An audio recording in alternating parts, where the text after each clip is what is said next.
Magandang buhay! Panibagong araw, panibagong wika, alaman na naman.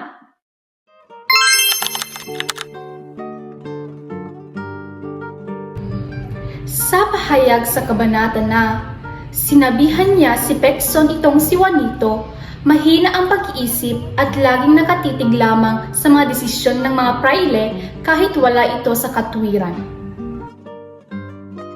Ano kaya ibig sabihin ang pahayag na mahina ang pag-iisip at laging nakatitig lamang sa mga desisyon ng mga praile? Kaya naman, ating itong suriin.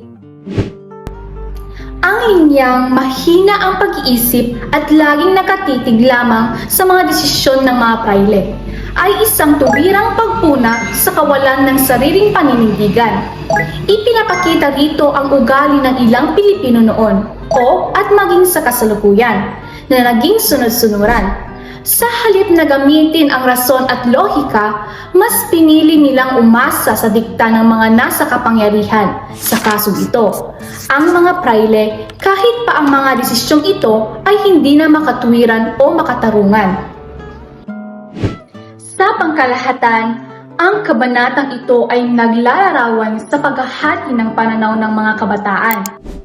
Habang ang mga mag-aaral na tulad ni Sandoval at Isagani ay puno ng pag-asa at handang lumaban para sa edukasyon, ang karakter naman ni Juanito Pelaez na pinuna ni Pekson ay sumasalamin sa mga taong duwag o oportunista.